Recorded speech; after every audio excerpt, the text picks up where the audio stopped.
Millionaire ಮೆಡಿಟೇಷನ್ನ ಶುರು ಮಾಡೋಣವಾ? ಹಾಗಾದರೆ ಫ್ರೀಯಾಗಿ ಕೂತ್ಕೊಳ್ಳಿ, ಕಂಫರ್ಟಬಲ್ ಆಗಿ ಕೂತ್ಕೊಳ್ಳಿ. ನಿಮಗೆ ಯಾವ ಪೋಸ್ಚರಲ್ಲಿ ಕಂಫರ್ಟ್ ಅನಿಸುತ್ತೆ ಆ ಪೋಸ್ಚರಲ್ಲಿ ಕೂತ್ಕೊಳ್ಳಿ. ಕೂತ್ಕೊಂಡು ದೀರ್ಘವಾಗಿ ಒಂದ್ಸರಿ ಉಸಿರು ಎಳ್ಕೊಳ್ಳಿ, ದೀರ್ಘವಾಗಿ ಉಸಿರಾಡಿ, ನಿಧಾನವಾಗಿ ಕಣ್ಣು ಮುಚ್ಚಿ, ಮತ್ತೆ ದೀರ್ಘವಾಗಿ ಉಸಿರಾಡಿ,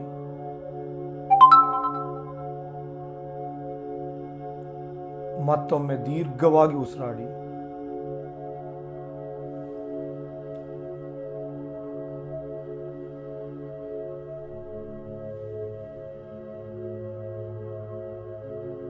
ಈಗ ನಿಧಾನವಾಗಿ ನಾನು ಹೇಳುವ ಈ ಪ್ರಶ್ನೆಗಳಿಗೆ ನಿಮ್ಮಲ್ಲೇ ನೀವು ಉತ್ತರವನ್ನು ಕಂಡುಕೊಳ್ಳೋಕೆ ಶುರು ಮಾಡಿ. ನಾನು ಕೇಳುವ ಎಲ್ಲ ಪ್ರಶ್ನೆಗಳಿಗೆ ನಿಮ್ಮಲ್ಲೇ ಉತ್ತರ ಇದೆ. ಆದರೆ ಬಹುಶಃ ನೀವು ಇಲ್ಲಿಯ ತನಕ ಆ ಪ್ರಶ್ನೆಗಳಿಗೆ ಉತ್ತರವನ್ನು ಹುಡುಕುವ ಕೆಲಸ ಮಾಡಿಲ್ಲ ಅನಿಸುತ್ತೆ. ಈಗ ಈ ಎಲ್ಲ ಪ್ರಶ್ನೆಗಳಿಗೆ ಉತ್ತರವನ್ನು ಹುಡುಕೋಕೆ ಶುರು ಮಾಡಿ. ಇದರಿಂದ ನಿಮಗೆ ಬಹಳಷ್ಟು ಕ್ಲಾರಿಟಿ ಬರುತ್ತೆ, ನಿಮ್ಮ ಜೀವನದ ಉದ್ದೇಶ ಅರ್ಥ ಆಗುತ್ತೆ, ನಿಮಗೆ ಒಂದು ದಿನದ ಮೌಲ್ಯ ಎಷ್ಟು, ಅದರ ಬೆಲೆ ಎಷ್ಟು ಅಂತ ಅರ್ಥ ಆಗುತ್ತೆ. ನೀವು ನಿಮ್ಮ ಗುರಿಗಳನ್ನ ಸಾಧಿಸೋಕೆ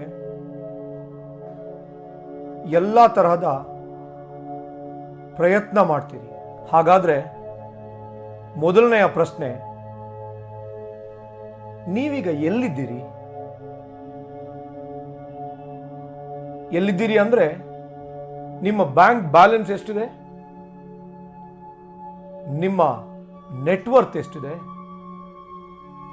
ನಿಮ್ಮ ಒಟ್ಟು ಆಸ್ತಿ ಎಷ್ಟಿದೆ, ನೀವು ಯಾವ ಕಾರನ್ನ ಡ್ರೈವ್ ಮಾಡ್ತಿದ್ದೀರಿ, ನಿಮ್ಮ ಹತ್ರ ಯಾವ ಬೈಕ್ ಇದೆ,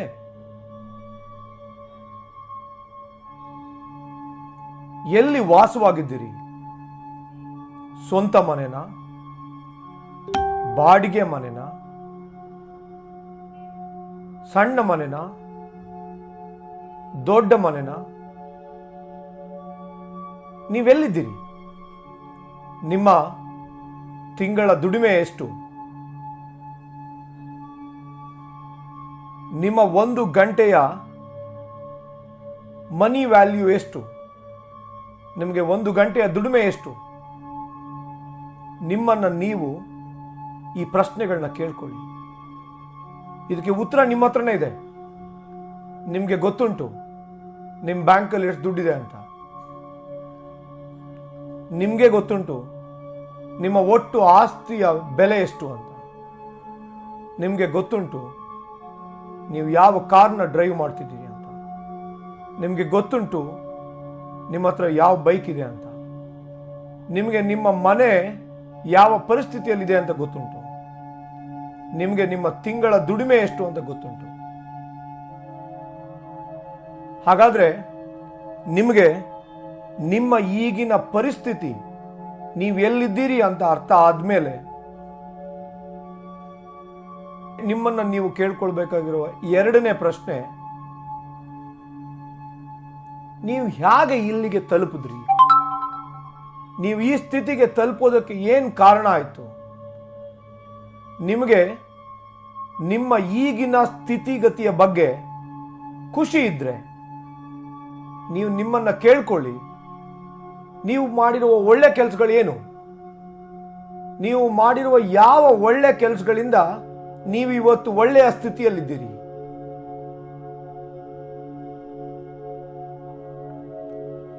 ನಿಮಗೆ ನಿಮ್ಮ ಈಗಿನ ಸ್ಥಿತಿಗತಿಯ ಬಗ್ಗೆ ಖುಷಿ ಇಲ್ದಿದ್ರೆ ನೀವು ನಿಮ್ಮನ್ನು ನೀವು ಕೇಳ್ಕೊಳ್ಳಿ, ನೀವು ಏನು ತಪ್ಪು ಮಾಡಿದ್ದೀರಿ? ನೀವು ಒಳ್ಳೆಯ ಸ್ಥಿತಿಯಲ್ಲಿದ್ದರೆ ನೀವು ಒಳ್ಳೆ ಕೆಲಸ ಮಾಡಿದ್ರಿಂದನೇ ಅಲ್ಲಿಗೆ ಬಂದಿದ್ದೀರಿ ಅಂತ. ನೀವು ಒಳ್ಳೆಯ ಪರಿಸ್ಥಿತಿಯಲ್ಲಿಲ್ಲ, ನಿಮ್ಮ ಸ್ಥಿತಿಗತಿಯ ಬಗ್ಗೆ ನಿಮಗೆ ಖುಷಿ ಇಲ್ಲ ಅಂದರೆ ನೀವು ಒಂದಷ್ಟು ತಪ್ಪು ಮಾಡಿರ್ಬೋದಲ್ಲ. ಏನು ತಪ್ಪು ಮಾಡಿದ್ದೀರಿ? ಓದುವ ಟೈಮಲ್ಲಿ ಓದಿಲ್ಲದೆ ಇರ್ಬೋದು, ಕಾಲೇಜ್ಗೆ ಹೋಗುವಾಗ, ಸ್ಕೂಲ್ಗೆ ಹೋಗುವಾಗ ಅಪ್ಪ ಅಮ್ಮ ಹೇಳಿದ್ದು, ಗುರುಗಳು ಹೇಳಿದ ಮಾತನ್ನ ಕೇಳದೆ ಇರ್ಬೋದು, ದೊಡ್ಡ ದೊಡ್ಡ ಅವಕಾಶಗಳು ಬಂದಾಗ ಸರಿಯಾದ ರೀತಿಯಲ್ಲಿ ನಿಮ್ಮನ್ನು ನೀವು ತಯಾರಿ ಮಾಡಿಕೊಳ್ಳದೆ ಆ ಅವಕಾಶಗಳನ್ನ ಧಿಕ್ಕರಿಸಿರ್ಬೋದು.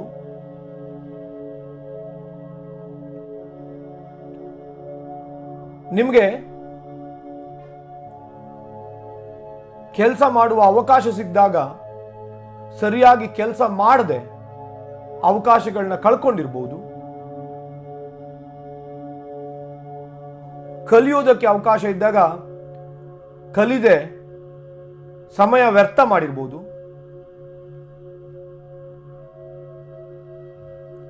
ದುಡ್ಡನ್ನು ಉಳಿತಾಯ ಮಾಡೋಕ್ಕೆ ಅವಕಾಶ ಇದ್ದಾಗ ಉಳಿತಾಯ ಮಾಡದೆ ಹಣವನ್ನು ಅನಗತ್ಯವಾಗಿ ಖರ್ಚು ಮಾಡಿರ್ಬೋದು. ಒಳ್ಳೊಳ್ಳೆ ಹೂಡಿಕೆಯ ಅವಕಾಶಗಳು ನಿಮ್ಮ ಕಣ್ಣೆದುರೇ ಇದ್ದಾಗ ನೀವು ಅದನ್ನ ನೆಗ್ಲೆಕ್ಟ್ ಮಾಡಿಬಿಟ್ಟು ಇವತ್ತು ನೀವು ದೊಡ್ಡ ದೊಡ್ಡ ಅವಕಾಶಗಳನ್ನ ಕಳ್ಕೊಂಡಿರ್ಬೋದು.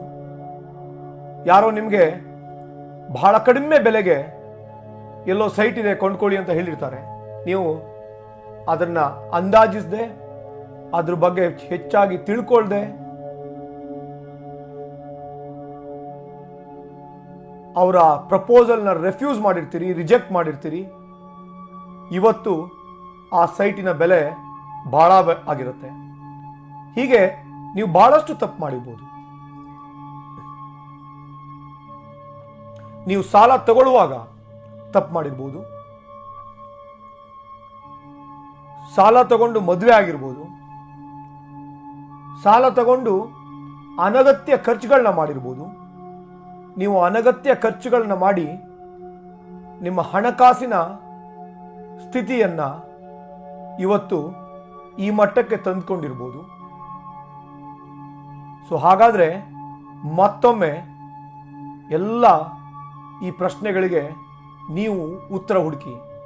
ನೀವು ಏನೇನು ತಪ್ಪು ಮಾಡಿದ್ದೀರಿ, ನೀವು ಏನೇನು ಒಳ್ಳೆ ಕೆಲಸ ಮಾಡಿದ್ದೀರಿ. ಯಾಕಂದ್ರೆ ಇವತ್ತು ನೀವು ಕಷ್ಟದಲ್ಲಿದ್ದರೆ ಮತ್ತೆ ಹೊರಗಡೆ ಬರ್ಬೋದು. ಆದರೆ ಹೊರಗಡೆ ಬರಬೇಕು ಅಂದರೆ ನೀವು ಹೇಗೆ ಕಷ್ಟಕ್ಕೆ ಸಿಕ್ಕಾಕೊಂಡ್ರಿ ಅಂತ ಗೊತ್ತಿರಬೇಕು ನಿಮಗೆ. ನೀವು ಕಷ್ಟಕ್ಕೆ ಹೇಗೆ ಸಿಕ್ಕಾಕೊಂಡ್ರಿ ಅಂತ ನಿಮಗೆ ಗೊತ್ತಿಲ್ಲ ಅಂದರೆ ಕಷ್ಟದಿಂದ ಹೊರಗಡೆ ಬರೋಕ್ಕಾಗಲ್ಲ. ಕಷ್ಟದಲ್ಲೇ ಇರಬೇಕು ಅಂತ ಇಲ್ಲ, ನೀವು ತಕ್ಕ ಮಟ್ಟಿಗಿದ್ರೂ ಕೂಡ ನೀವು ಕನ್ಸು ಕಂಡಾಗ ಇಲ್ಲದೆ ಇರ್ಬೋದು. ನೀವು ಕನ್ಸು ಕಂಡಂಗೆ ಇವತ್ತು ನಿಮ್ಮ ಜೀವನ ಇಲ್ಲ ಅಂದರೆ ಅದಕ್ಕೆ ಕಾರಣ ನೀವು ಮಾಡಿರುವ ಈ ತಪ್ಪುಗಳಿರ್ಬೋದು. ಹಾಗಾದ್ರೆ ನಿಮ್ಮ ಮೊದಲನೆಯ ಮತ್ತು ಎರಡನೆಯ ಕ್ವಶನ್ಗೆ, ಎರಡನೆಯ ಪ್ರಶ್ನೆಗಳಿಗೆ ಉತ್ತರ ಸಿಕ್ಕಿದ್ರೆ ನೀವಿವತ್ತು ಎಲ್ಲಿದ್ದೀರಿ, ನಿಮ್ಮ ಇವತ್ತಿನ ಪರಿಸ್ಥಿತಿ ಹೇಗಿದೆ, ನಿಮ್ಮ ಇವತ್ತಿನ ಈ ಸ್ಥಿತಿಗತಿಗೆ ಏನು ಕಾರಣ ಅಂತ ಗೊತ್ತಾದರೆ ಈಗ ನಿಮ್ಮನ್ನು ನೀವು ಈ ಮೂರನೆಯ ಪ್ರಶ್ನೆ ಕೇಳ್ಕೊಳ್ಳಿ. ನೀವು ಎಲ್ಲಿಗೆ ಹೋಗಬೇಕು ಅಂದರೆ ನಿಮ್ಮ ಬ್ಯಾಂಕ್ ಬ್ಯಾಲೆನ್ಸ್ ಎಷ್ಟಿರಬೇಕು, ನಿಮ್ಮ ನೆಟ್ವರ್ತ್ ಎಷ್ಟಿರಬೇಕು, ನಿಮಗೆ ಯಾವ ಥರದ ಮನೆ ಬೇಕು, ನಿಮಗೆ ಯಾವ ಥರದ ಕಾರ್ ಬೇಕು,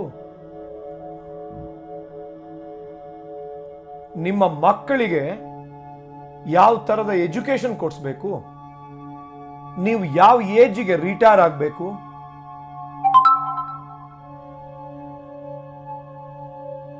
ನೀವು ರಿಟೈರ್ ಆಗುವಾಗ ನಿಮ್ಮ ಹತ್ರ ಎಷ್ಟು ಆಸ್ತಿ ಇರಬೇಕು,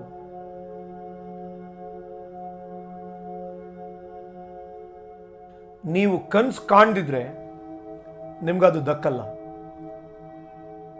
ನಿಮ್ಮ ಆಸೆಗಳು ಏನೇ ಇದ್ರೂ ಅದರ ಕನಸು ನೀವು ಕಾಣಬೇಕು. ಡೈಲಿ ಆ ಗುರಿಗಳನ್ನ ನೀವು ಸೆಟ್ ಮಾಡ್ಕೊಳ್ಬೇಕು. ಹಾಗಾದ್ರೆ ನೀವೀಗ ಒಂದು ದೃಢ ನಿರ್ಧಾರ ಮಾಡಿ, ನೀವೆಲ್ಲಿಗೆ ಹೋಗಬೇಕು, ನಿಮ್ಗೆ ಏನೇನು ಬೇಕು, ಮನೆ, ಕಾರು, ಆಸ್ತಿ, ದುಡ್ಡು, ರೆಸ್ಪೆಕ್ಟು, ಸ್ಟೇಟಸ್ಸು ಏನು ಬೇಕು ಅದರ ಕನಸು ಕಂಡು ಒಂದು ದೃಢ ನಿರ್ಧಾರ ಮಾಡಿ ನೀವು ಎಲ್ಲಿಗೆ ಹೋಗಬೇಕು. ಈ 3 ಪ್ರಶ್ನೆಗಳಿಗೆ ನಿಮಗೆ ಉತ್ತರ ಸಿಕ್ಕಿದ್ರೆ ನಿಮ್ಮ ಇವತ್ತಿನ ಸ್ಥಿತಿಗತಿ ಹೇಗಿದೆ, ಈ ಸ್ಥಿತಿಗತಿಗೆ ಏನು ಕಾರಣ, ನೀವೆಲ್ಲಿಗೆ ಹೋಗಬೇಕು, ನಿಮ್ಮ ಭವಿಷ್ಯ ಹೇಗಿರಬೇಕು, ಈ 3 ಪ್ರಶ್ನೆಗಳಿಗೆ ಉತ್ತರ ಸಿಕ್ಕಿದ್ರೆ 4ನೆಯ ಪ್ರಶ್ನೆ ಯಾವಾಗ ಹೋಗಬೇಕು. ಯಾಕಂದ್ರೆ ಯಾವುದೇ ಗುರಿಗೆ ಟಾರ್ಗೆಟ್ ಡೇಟ್ ಇಲ್ಲ ಅಂದ್ರೆ ಆ ಗುರಿ ಬರೀ ಕನಸಾಗಿ ಉಳಿಯುತ್ತೆ. ನಿಮ್ಮ ಗುರಿ ನನ್ಸಾಗಬೇಕು ಅಂದ್ರೆ ನೀವು ಅದಕ್ಕೆ ಟೈಮ್ ಲೈನ್ ನ ಫಿಕ್ಸ್ ಮಾಡಬೇಕು. ಹೊಸ ಮನೆ ಕಟ್ಟಬೇಕು, ಯಾವಾಗ, 2023, 2022, ಒಂದು ಇಸ್ವಿ ಫಿಕ್ಸ್ ಮಾಡಿ, ಒಂದು ಟೈಮ್ ಫಿಕ್ಸ್ ಮಾಡಿ. ಹೊಸ ಕಾರ್ ತಗೋಬೇಕು, ಯಾವಾಗ. ನಿಮ್ಮ ಮನಿ ವ್ಯಾಲ್ಯೂ ಆಫ್ ಟೈಮ್, ನಿಮ್ಮ 1 ಗಂಟೆಯ ದುಡಿಮೆ ಜಾಸ್ತಿ ಆಗಬೇಕು, ಯಾವಾಗ. ಇನ್ನ 10 ವರ್ಷ ಬಿಟ್ಟು ನಿಮ್ಮ ದುಡಿಮೆ ಎಷ್ಟಿರಬೇಕು 1 ಗಂಟೆಗೆ. ಸೊ ಪ್ರತಿಯೊಂದಕ್ಕೂ ಟೈಮ್ ಲೈನ್ ನ ಫಿಕ್ಸ್ ಮಾಡಿ. ನೀವು ಯಾವ ಏಜಿಗೆ ರಿಟೈರ್ ಆಗಬೇಕು, ಟೈಮ್ ಲೈನ್ ಫಿಕ್ಸ್ ಮಾಡಿ. ಪ್ರತಿಯೊಂದಕ್ಕೂ ಟೈಮನ್ನು ಫಿಕ್ಸ್ ಮಾಡಿ. ಸೊ ನೀವೀಗ ನಿಮ್ಮ 4 ಪ್ರಶ್ನೆಗಳಿಗೆ ಉತ್ತರವನ್ನು ಕಂಡುಕೊಂಡಿದ್ದೀರಿ. ನಿಮ್ಮ ಇವತ್ತಿನ ಸ್ಥಿತಿಗತಿ ಆಗಿದೆ, ಈ ಸ್ಥಿತಿಗತಿಗೆ ಕಾರಣ ಏನು, ನೀವು ಎಲ್ಲಿಗೆ ಹೋಗಬೇಕು, ನಿಮ್ಮ ಕನಸೇನು, ನಿಮ್ಮ ಗುರಿಗಳೇನು, ಯಾವಾಗ ಅವೆಲ್ಲ ನನ್ಸಾಗಬೇಕು, ಯಾವಾಗ ನೀವು ಈ ಗುರಿಗಳನ್ನ ಈಡೇರಿಸ್ಕೋಬೇಕು. ಪ್ರತಿಯೊಂದಕ್ಕೂ ಒಂದು ಟಾರ್ಗೆಟ್ ಕೊಡಿ. ಈ 4 ಪ್ರಶ್ನೆಗಳಿಗೆ ಉತ್ತರ ಕಂಡುಕೊಂಡ ಮೇಲೆ ನೀವು ನಿಮ್ಮ 5ನೆಯ ಪ್ರಶ್ನೆ ಕೇಳ್ಕೊಳ್ಳಿ. ಇದು ಬಹಳ ಮುಖ್ಯವಾದ ಪ್ರಶ್ನೆ.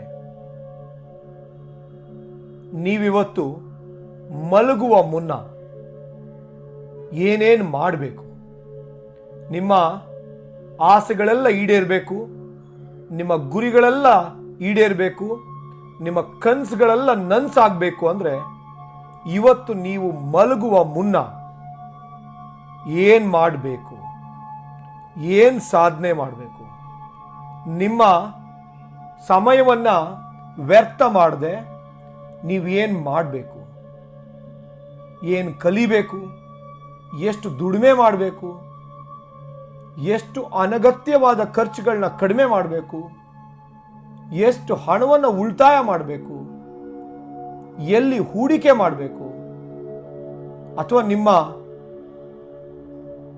ಇನ್ವೆಸ್ಟ್ಮೆಂಟ್ಸ್ಗಳನ್ನ ಹೇಗೆ ರಿವ್ಯೂ ಮಾಡಬೇಕು, ಇವ್ಯಾಲ್ಯೂಯೇಟ್ ಮಾಡಬೇಕು. ಹೀಗೆ ನೀವಿವತ್ತು ಈ ದಿನ ಮುಗಿಯುವ ಮುನ್ನ, ನೀವು ಮಲಗುವ ಮುನ್ನ ಏನೇನು ಮಾಡಬೇಕು ಅಂತ ಹೇಳಿ ಒಂದು ಟಾರ್ಗೆಟ್ನ ಪ್ರಿಪೇರ್ ಮಾಡ್ಕೊಳ್ಳಿ. ನೀವು ಕಣ್ಣು ಬಿಟ್ಟ ಮೇಲೂ ಕೂಡ ನಿಮ್ಮನ್ನ ಫೋಕಸ್ಡ್ ಆಗಿ ಇರುವ ಹಾಗೆ ನಿಮ್ಮ ಈ ದಿನದ ಒಂದು ಪ್ಲಾನ್ ಅನ್ನು ರೆಡಿ ಮಾಡ್ಕೊಳ್ಳಿ. ಸೊ ನಿಮಗೀಗ ನಿಮ್ಮ ಇವತ್ತಿನ ಸ್ಥಿತಿಗತಿ ಹೇಗಿದೆ ಗೊತ್ತಿದೆ, ಇದಕ್ಕೆ ಕಾರಣ ಏನು ಗೊತ್ತಿದೆ, ನೀವೆಲ್ಲಿಗೆ ಹೋಗಬೇಕು, ನಿಮ್ಮ ಕನಸುಗಳೇನು, ನಿಮ್ಮ ಗುರಿಗಳೇನು ಗೊತ್ತಿದೆ, ಯಾವಾಗ ನಿಮ್ಮ ಕನಸುಗಳು ನನ್ಸಾಗಬೇಕು, ನಿಮ್ಮ ಗುರಿಗಳು ಈಡೇರಬೇಕು ಅಂತ ನಿಮಗೆ ಗೊತ್ತಿದೆ. ಇವತ್ತು ನೀವು ಮಲಗುವ ಮುನ್ನ ಯಾವ್ಯಾವ ಕೆಲಸಗಳನ್ನ ಮಾಡಬೇಕು, ಯಾವ ಕೆಲಸಗಳನ್ನ ಮಾಡಿದ್ರೆ ನಿಮ್ಮ ಗುರಿಗಳೆಲ್ಲ ಈಡೇರುತ್ತೆ ಅನ್ನೋದು ಗೊತ್ತಿದೆ. ಈಗ ಮತ್ತೊಮ್ಮೆ ದೀರ್ಘವಾಗಿ ಉಸಿರಾಡಿ.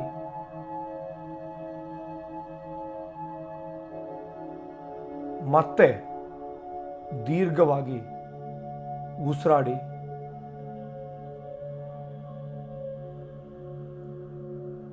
ಈಗ ನಿಧಾನವಾಗಿ ಕಣ್ಣನ್ನು ತೆರೆದು